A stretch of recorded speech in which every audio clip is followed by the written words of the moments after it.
All right, so we're back with the Nakshatras class, and today we're going to be looking at Anuradha, Jeshta, Mula, and Purva Ashada. So let's take some time to go back and consider Anuradha. So, Michael, what do you have for us today to discuss this particular nakshatra ruled over by Saturn? Well, the interesting thing that begins to happen with Anuradha Nakshatra is over the course of all the previous nakshatras, where you had the impulse before things were coming into being. And then once we hit Magha, things began to become more materialized, more concrete, right? And with the tamasic-based nakshatras, which started with Magha, then the soul has been kind of encasing itself in deeper and deeper layers of its material incarnation. And at some points in that process, losing contact with its original nature, right?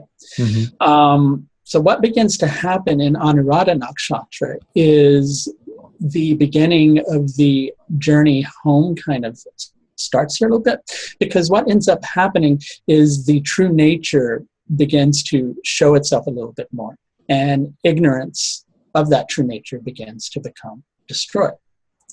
Now, there are two associations with this particular nakshatra in terms of deities. One being Mitra, the god of friendship, and the other one being Radha, who was a devotee of Krishna. Now, the Atharva Veda describes Mitra as uncovering in the morning what Varuna conceals during the night. So we need to talk a little bit about Varuna first. Varuna is, well, he's kind of like the Hindu equivalent or the Vedic equivalent of Neptune. Okay? But he's in charge of cosmic law. But the only thing is in terms of conveying that cosmic law to humanity, he first obscures it. Mm-hmm. So that we go through the process of seeking it. He doesn't want us to have it easy, right? He wants us to go through the process of seeking out that cosmic law. So he conceals things and covers things up. Well, what Mitra does is Mitra comes along and uncovers that. And there's a lot of meaning in the concept that Mitra is also the god of friendship. Because this is how we begin to become, well, first of all, friends with our own soul. Okay? From that space, we begin to become friends with the universe, God, whatever you want to call the divine, right? We become closer friends with that. Through that, the more concrete manifestation is we learn the idea of right relationship. Right relationship with those that we're interacting with, right relationship with the universe, because we recognize ourselves as part of that whole, not separate. But still we're here incarnate, but we recognize that potential. And there's something there I want to go into when we're talking about Radha, who was the perfect devotee of Krishna. Now, she went through this whole process of feeling separate from Krishna and having an immense amount of devotion. And it was even painful for her to go through these experiences of feeling these feelings on such a deep level. But by the same token, she was always with Krishna. And so it is with each of us. We're always connected to that part of ourselves, but we lose that connection. And so we feel a pining, or we feel somewhat separate from our true nature. But by the same token, it's like you can't go through the experience of enjoying consciousness or enjoying a sense of bliss unless you have that individual self from which to enjoy that perspective. Which, if you look at the concept of bhakti yoga, it's wanting to use devotion as a way of merging with the infinite. Well, if you merge completely, then you lose that sense of devotion because there's nothing to have devotion to. And there's no one to have devotion. Right. That's good. Because it's all the same thing. Which on one level... What fun is that? Exactly. Right. Right. None at all, So something that begins to happen, and you're going to see this evolve once we get into the next nakshatra too, is we begin to learn proper relationship with the senses, proper relationship with ourselves, proper relationship with the universe, proper relationship with God, and how to go through all these experiences. So it's no surprise with Anuradha Nakshatra that its primary motivation is Dharma. What is right? Having a right relationship. No surprise that the ruling planet would be Saturn, even though it seems odd at first, because we have to have that restriction. We have to have that boundary. Mm-hmm. And something, go ahead.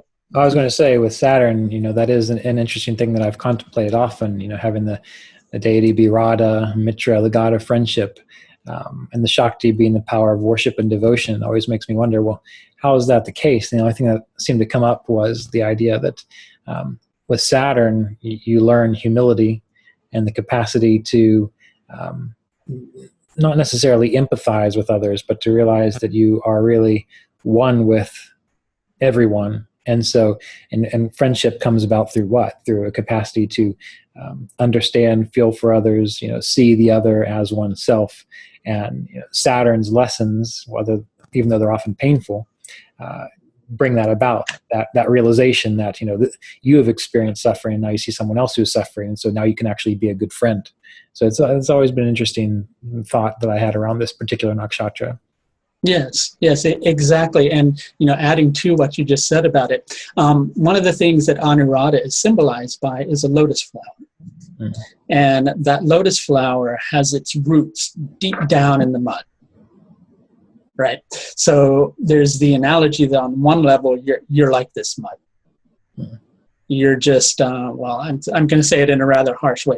You're just mud without the infinite being in you. You're just dirt. Right? Yeah. So the best thing, you're dirt, right? So the best thing you can do is aspire towards recognizing that inherent worth. Mm-hmm. But you have to have roots in that humility. A great phrase that I always liked is you have to bow to be blessed. Mm-hmm. Right? Because there's nothing to be blessed by. Mm-hmm. Right? And this is a good segue into talking about the basis above, below, and the result with this, because the basis above with Anuradha is ascension. So the heavens are wanting the devotee to ascend. It's wanting to pull the devotee towards them, right? Down here on the planet, in an incarnation, the devotee is trying to get the infinite to descend into it.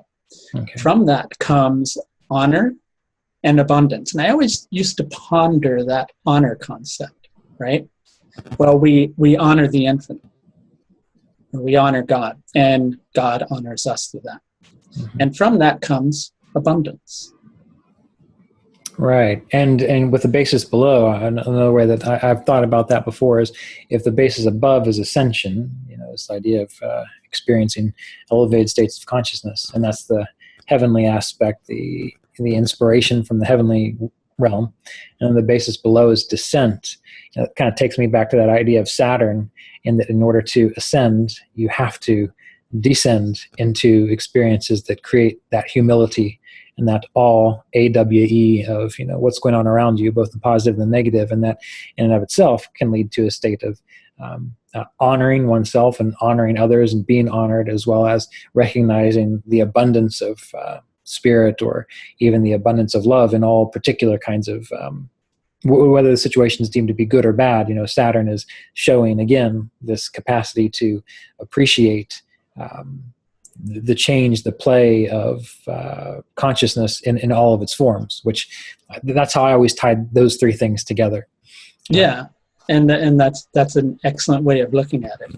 Yeah, because you do have to descend, much like the lotus would have to descend. You have to go down into your roots, down to to the very bottom in order to find your potential. All right.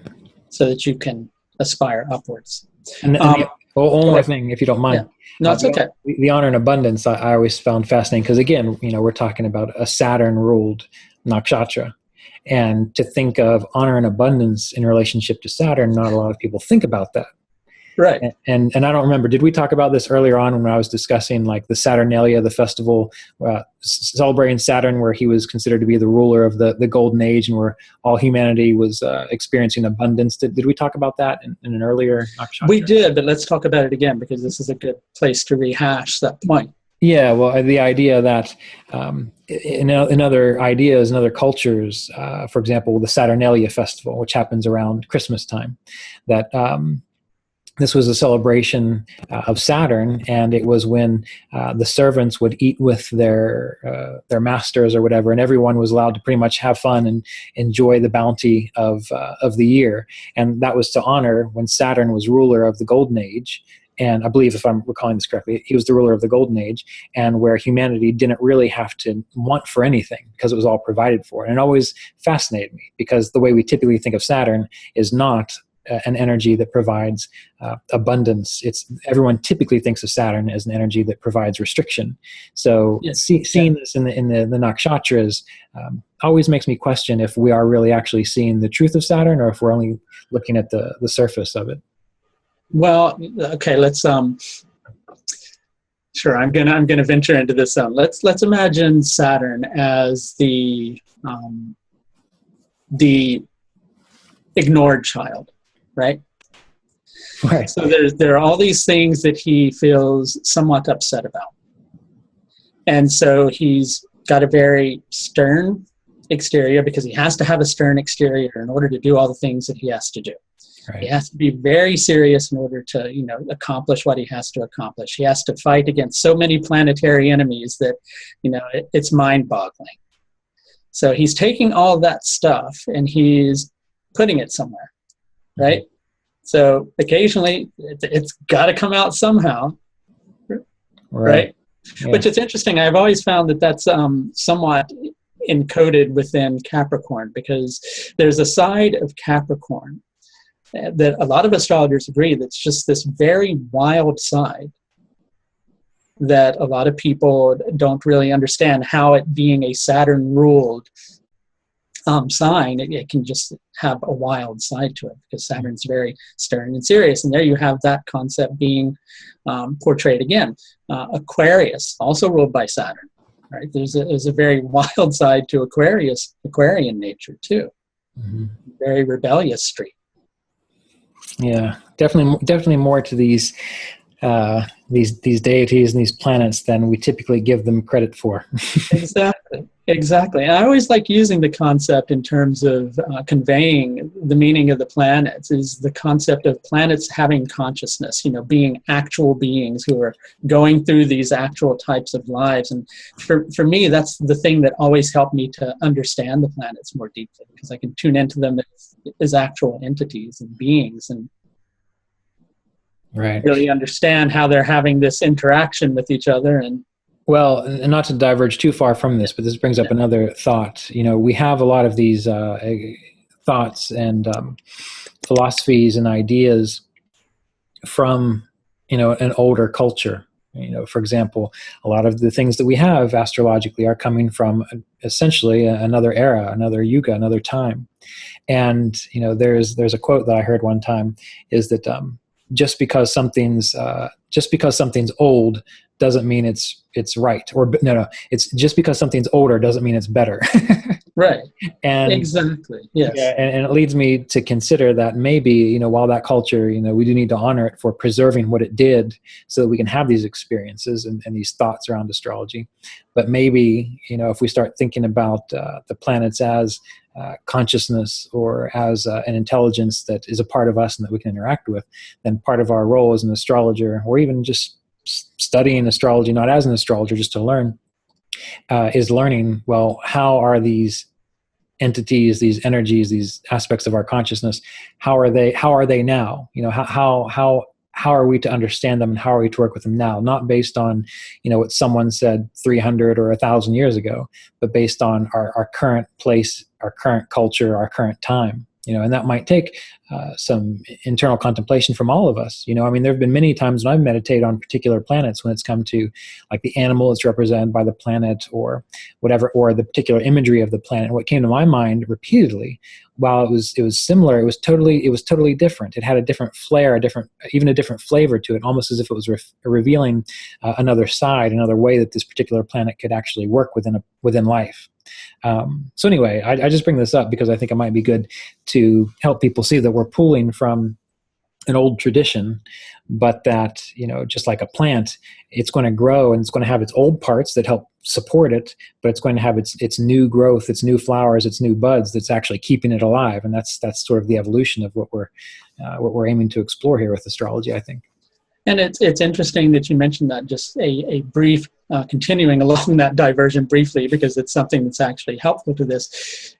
Using tropical rashis and sidereal nakshatras, there's something about what you just said that's actually encoded in this system of astrology, which is, several hundred years ago, these nakshatras would have been in different rashis, expressing themselves in different ways.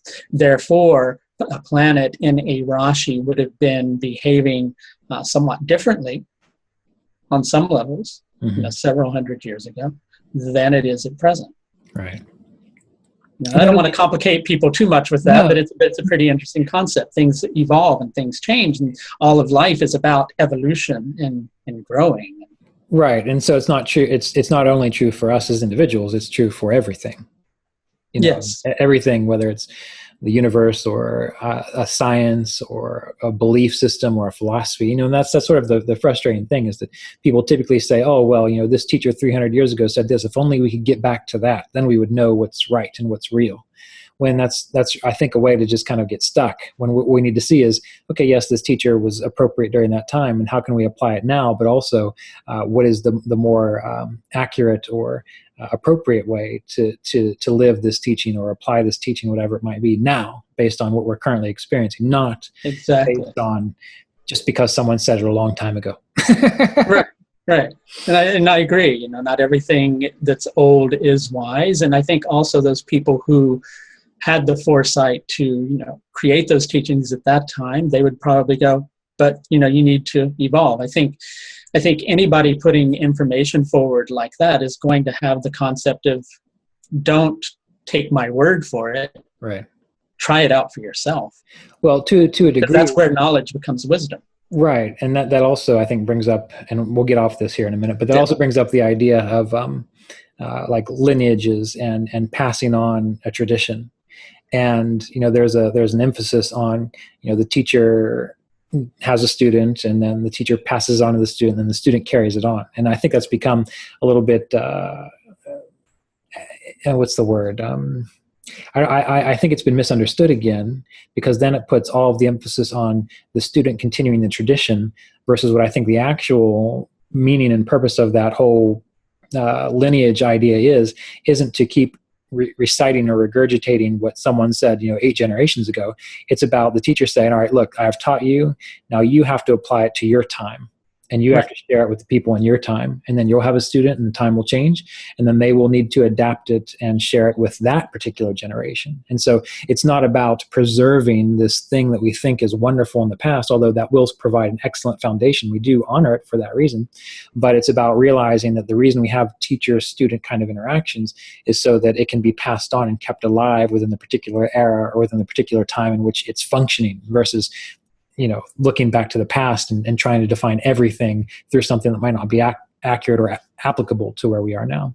Right. And, just adding one last thing to that too, if it were about preserving that thing which was in the past, then why are we here now? Right. Yeah. Then there would be no need for evolution. There'd be no need for being incarnated, because it would just be going, there's that thing in the past. Right, so we'd always be at that moment in the past, working on developing that thing in the past. And then you've got K2 and Rahu, which is another thing. K2 past development, Rahu where we're going this time around. Right.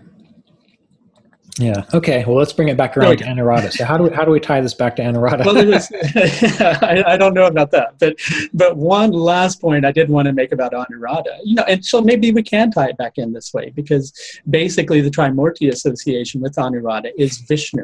Preservation. Preservation, but Vishnu was always in a different form. Mm-hmm. You know what I mean? He was changing forms. So it's preserved through change. Preserved through change. Yeah. Yes. Right. Also, the meaning of that in association with Anuradha is we have to have that proper relationship with God, proper relationship with ourselves, in order for physical incarnation to be maintained, in order for the concept of there being devotees and the devoted and the object of devotion to continue. Right. It's a whole thing of preservation, and things change form. They come into being, they come here to evolve, they come here to grow, and then they cast off that form once they're done with that work. Either take on a new form or don't take on any more forms at all. Mm-hmm. So with this Anuradha, a lot of people, when they have their moon there, I've talked to other astrologers and they act like this is a terrible thing. And of course, I think it's probably because they're thinking, oh, well, the moon is in a nakshatra ruled by Saturn. But I'm kind of curious, when you think about the moon in Anuradha, from your experience, typically, how would that manifest in a positive way? How would that manifest in a negative way?